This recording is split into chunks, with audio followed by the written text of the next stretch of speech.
ஓம் சாய்ராம். ஸ்ரீ சாயி பாபாவின் பக்தர்களின் அனுபவங்கள் என்ற புத்தகத்தை பூஜ்ய ஸ்ரீ நரசிம்ம சுவாமிஜி அவர்கள் தொகுத்து வழங்கியுள்ளார். இதில் இருந்து ஷியாம்ராவ் ராவோஜி ஷிரோத்ரே அப்படிங்கிற ஒரு பக்தருடைய அனுபவத்தை பார்க்க போகிறோம். இவர் 1936 செப்டம்பர் மாதம் நரசிம்ம சுவாமிஜி கிட்ட அளித்த பேட்டியோட விவரம் தான் இது. இவர் ஒரு காயஸ்த பிரபு குடும்பத்தை சேர்ந்தவர்.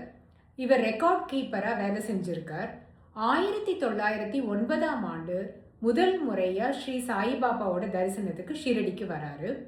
பாபா கிட்ட வந்து பாபா முன்னாடி இவர் அமர்ந்திருக்கும் பொழுது இவர் மனசில் ஒரு கேள்வி எழுது. அந்த கேள்வி எழுந்த அந்த க்ஷணமே ஸ்ரீ சாயிபாபா இவர்கிட்ட பாய் கிட்ட போ அப்படின்னு சொல்லியிருக்காரு. பாயிங்கிறவங்க ஒரு 50 வயது மதிக்கத்தக்க ஒரு பிராமண அம்மையார். அவங்க வந்து கோவிலில் புராணங்கள் படிச்சுட்டு இருந்திருக்காங்க அந்த சமயத்தில். உடனே இவர் வந்து அந்த பாயிங்கிறவங்கள தேடிட்டு அங்கே போயிருக்காரு. அப்போ அவங்க படிச்சுட்டு இருந்த அந்த புராணங்களை உட்காந்து கேட்கறதுக்காக பாபா அனுப்பியிருக்காரு.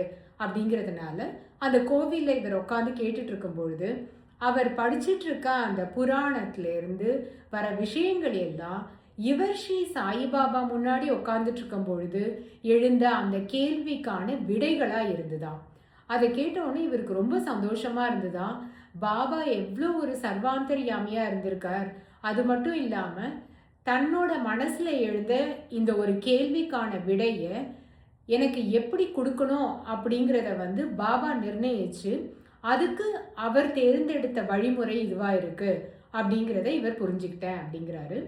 இந்த ஒரு விஷயத்தை தான் இவர் வந்து நரசிம்ம சுவாமிஜி கிட்ட பகிர்ந்து கொண்டார்.